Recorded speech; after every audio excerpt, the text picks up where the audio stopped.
서울과 강원도를 잇는 고속도로. 여름 휴가 떠나기 위해 지나는 길목. 거기서 멀지 않은 숲속에 작은 오솔길이 있습니다. 야생동물도 만나고 계절마다 다른 풍경을 만날 수 있는 선물 같은 존재죠.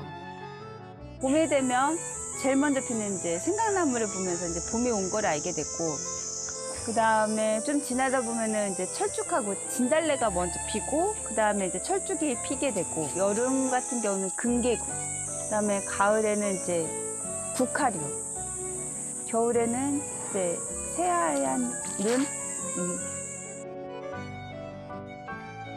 오솔길에서 그리 멀지 않은 곳에 숲에 둘러싸인 집 한 채가 있습니다.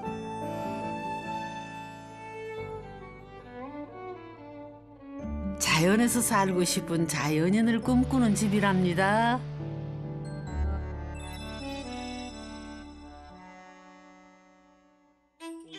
이 집에 도시의 남자 우리의 소장님이 찾아왔습니다.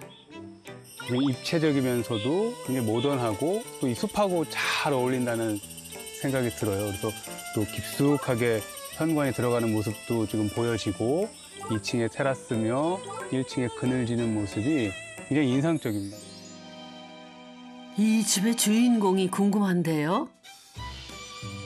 안녕하세요, 소장님. 동화 속에서 나온 분 같네요. 반갑습니다. 네, 반갑습니다. 텃밭을 직접 이렇게 다 외고 계시는 거예요? 아, 네. 와, 근데 꽤 큰데요? 길이가? 손님을 가장 먼저 맞는 직사각형 모양의 기다란 텃밭. 저희 지형상 좀 어찌 하다 보니까 좀 네. 모든 게 길게 됐어요. 숲속 끝 나무들이 남겨놓은 작은 땅에 자리한 덕분에 집도 텃밭도 모두 길쭉한 직사각형이랍니다. 땅을 찾아 직접 집을 설계하고 완성하기까지 3년이라는 시간이 걸렸다고 하네요. 일단은 땅을 보는데 한 6개월 정도 걸렸어요. 6개월 정도 걸리고 여기 이제 그 준공 받고 뭐 하는데 한 1년 정도 걸리고, 그다음에 저희 집이 이제 그냥 일반 주택이 아니라 근린 시설이기 때문에 그것 또한 이제 허가 받고 하는데 또 1년 걸리고, 또 인테리어 하는데 또 1년 걸리고, 뭐 이런 식으로 걸리다 보니까 시간이 좀 오래 걸렸던 것 같아요. 자연에 집을 지으면서 부부가 꼭 실현하고 싶었던 공간이 바로 이 수영장입니다. 굉장히 지금 시원한데요? 저희가 또 이렇게 지하수를 받는 이거를 네네 이게 사이즈가 그렇게 또 커 보이기도 하고 작아 보이는데 대략 어느 정도 되나요? 이 수영장 사이즈가 길이는 대략 한 10m 10m. 정도. 네. 폭은 한 2m 정도 되고 수심은 1,500. 1.5m.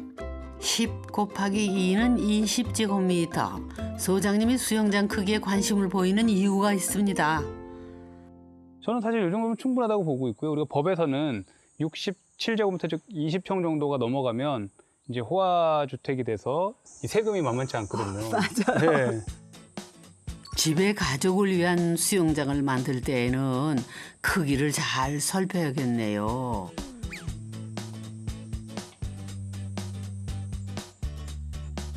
그리고 수영장을 만들 계획이라면은 꾸준한 관리와 청소도 각오해야 한답니다. 낙엽도 떨어지고 부지런하게 좀 청소도 해주셔야 되고, 사실 좀 손이 많이 가긴 하지만 그래도 내가 들어갈 물이기 때문에 누구보다도 더 부지런하고 또 청결하게 관리를 하고 있어요. 이제 집 안으로 들어가 볼까요? 7m 2층 높이의 거실 안으로 초록빛 자연이 쏟아집니다. 네, 세트장이 아니고 집 맞습니다. 일단은 좀 되게 안락해요.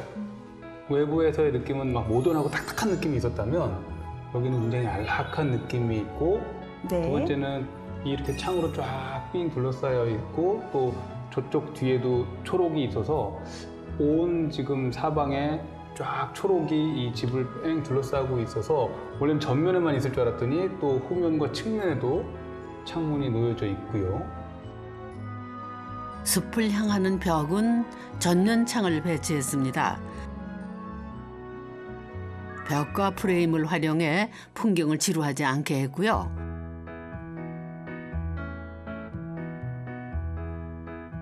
집 안에는 자연으로 언제든 나갈 수 있도록 양쪽 끝에 문을 만들었답니다.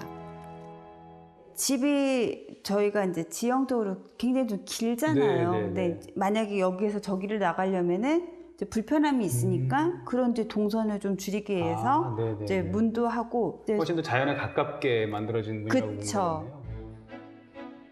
부부는 땅값 비싼 도시에서라면 불가능했을 것들을 자연에서 실현했습니다.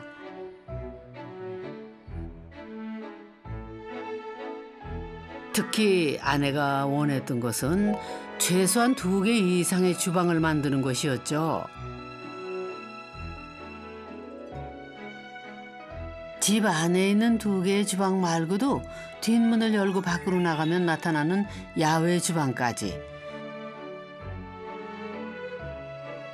이 집 1층에는 모두 3개의 주방이 있답니다.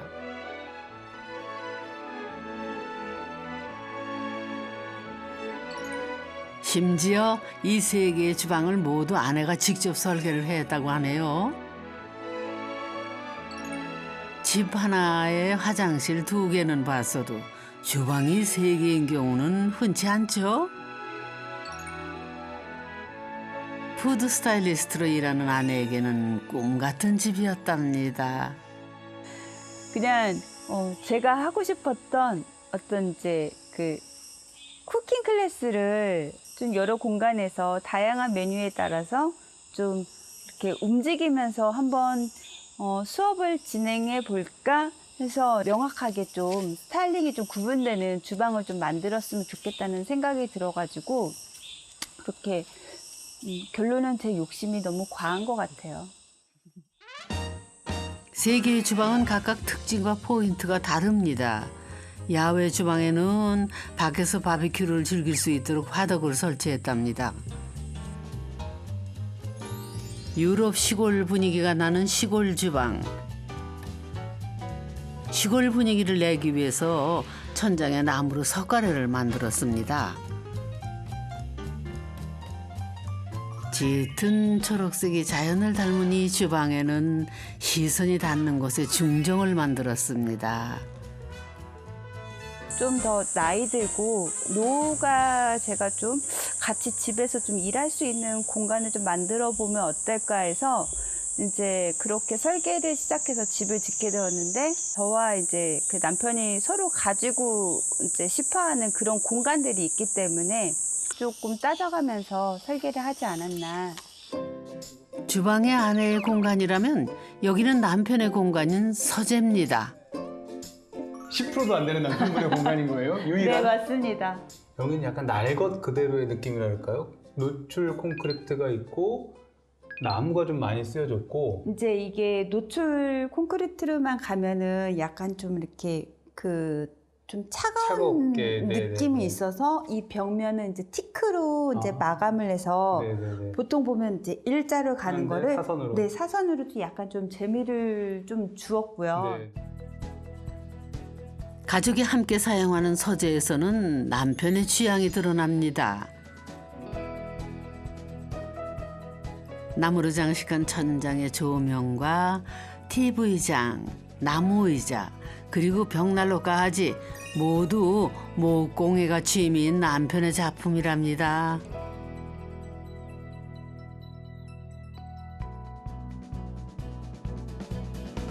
그래서 집을 지을 때 지하 1층을 남편을 위한 목공실로 만들었습니다.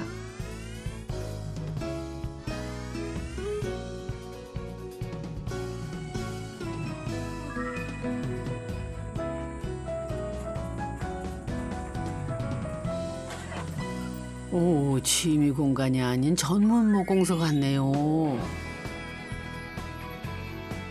온전히 남편의 공간인 목공실에서는 온갖 다양한 목재부터 나무를 재단하고 다듬는 도구들이 가득합니다.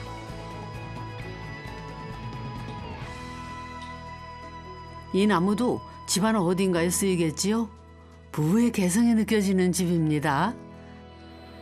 일단 벽과 문이 일체 없고요. 다 어쨌든 이 기둥 두 개로 이 켜를 나누면서 자유롭게 왔다 갔다 하면서 각자의 성격이 명확하고 다르게 만들고 있는데, 그것이 하나하나의 어떤 구획된 전시 공간처럼 A 전시실, B 전시실이 아니라 그냥 자유롭게 무르르듯이 왔다 갔다 할 수 있다는 게 제일 이 집의 제일 인상적인 포인트가 아닌가 생각됩니다. 자, 풀린. 산에 갈까? 자, 가자. 산책은 늘 반려견 폴린이가 앞장선답니다. 자연 가까이에 살면서 좋은 점은 숲을 나만의 정원으로 삼고 마음만 먹으면 언제든 숲으로 들어갈 수 있다는 거겠죠. 하루 1시간 반려견과 함께 숲속길을 걷는 아내. 숲 가까이에 집을 지은 또 다른 이유가 있습니다. 자, 하나, 둘. 옳지. 자, 라스트. 옳지. 가자. 작년에 좀 몸이 크게 아팠어요. 그러니까 위하고 12지장을 잘라내고 또 췌장하고 잘라내서 복강경 6개 이렇게 들어와서 큰 수술을 해서 이제 제가 살 수 있는 길은 하루에 꼭 1시간 이상 걸어야지 이제 된다고 해서 이게 저한테는 이제 생활이 된 거예요. 자, 풀린 가자. 이제 덥지? 사실 이 숲은 부부의 2번째 터전입니다. 부부가 7년을 살았던 터전을 떠나 절대로 개발되지 않을 것 같은 이 숲으로 온 이유가 있는데요.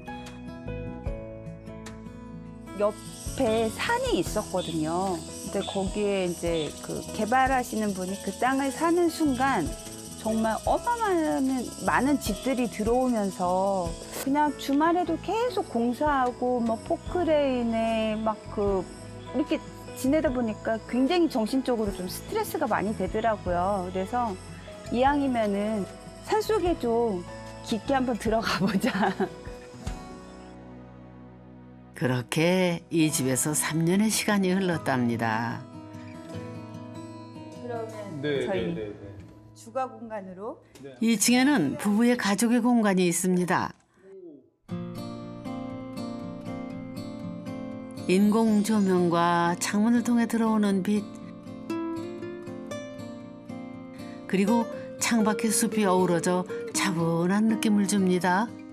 여기 오니까 네, 1층이랑 분위기가 완전 달라요. 그쵸. 좀 아늑한 느낌도 있고. 예. 네. 또 이렇게 공간감도 내려다 보이는 것도 있고, 창문도 저렇게 측창으로 이렇게 쫙 위에서 타고 내려오는 빛도 있고.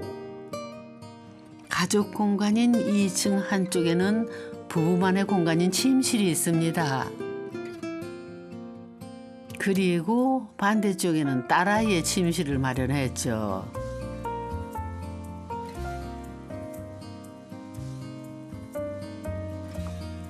딸아이 방 옆은 부부의 휴식 공간이랍니다. 자연을 향하는 벽에 전면창을 만들어 바깥 풍경을 감상할 수 있는 차실을 만들었습니다. 이곳에서 차 한 잔 놓고 매일 새로운 풍경을 맞습니다.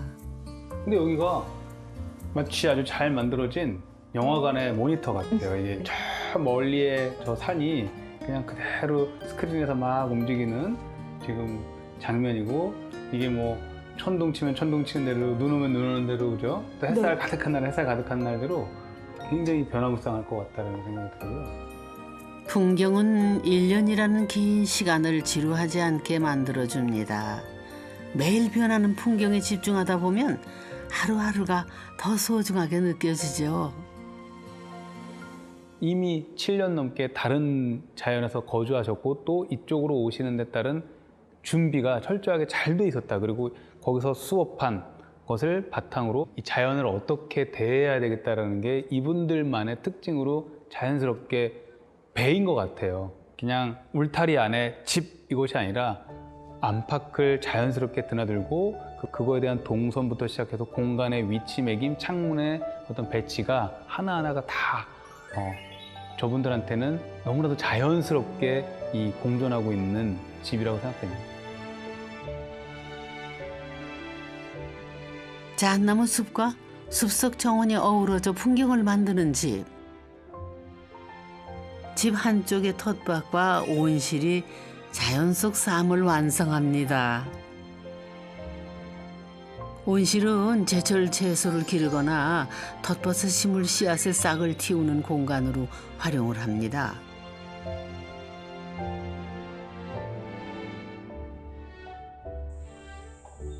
푸드 스타일리스트인 아내가 꼭 가지고 싶어 했었던 공간이죠. 채소를 심고 가꾸는 과정을 아내는 실험이라고 표현합니다. 농사를 할 때마다 제가 많이 좀 실패를 했어요. 어느 애가 비를 맞아도 가장 튼튼하게 자라는지, 올해는 좀 다양한 종들 사실 좀 실험을 하면서 지금 심고 있는 거거든요. 농사도 약간 좀 과학과 실험이 좀 필요하더라고요. 텃밭에서는 토마토부터 오이, 호박, 블루베리까지 다양한 채소들이 자라고 있습니다. 그런데 이 텃밭 옆에는 건축 아이디어가 숨어 있습니다. 텃밭 바로 옆에 벽돌로 수도가를 만들었네요. 텃밭에서 막 따 흙이 묻은 채소를 집안까지 가져갈 필요가 없어서 어머 좋겠다.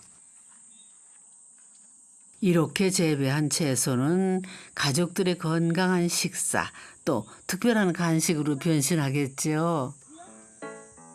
오렌지를, 레몬을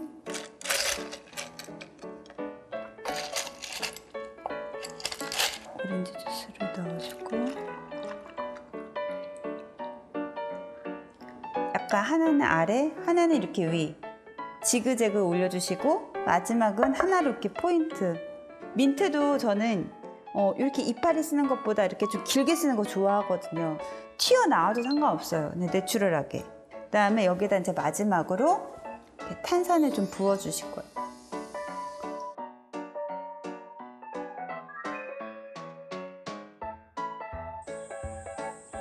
햇볕이 뜨거운 여름, 오늘 하루는 여름 휴가로 정했습니다.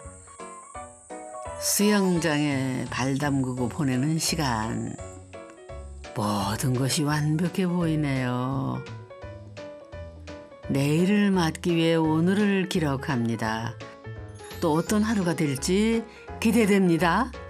이 산새의 그 소리, 그리고 이 산에서 이렇게 부는 바람에 나뭇결이 움직이는 어떠한 그런 걸 보면서 그냥 명상 아닌 명상을 하게 되는 것 같아요. 그래서 제가 스트레스 안 받고 이 자연 속에서 제가 잘 어울리면서 사는 게 가장 좋지 않나라는 생각을 많이 들게 돼요. 즐겨야죠. 이거 다 저희가 만든 일인데 이거 즐기지 않으면 누가 하겠어요. 좀 시간은 걸리지만 언젠가 좀 멋진 이렇게 농부 아닌 농부가 되지 않을까 하는 바람을 가지고 있습니다.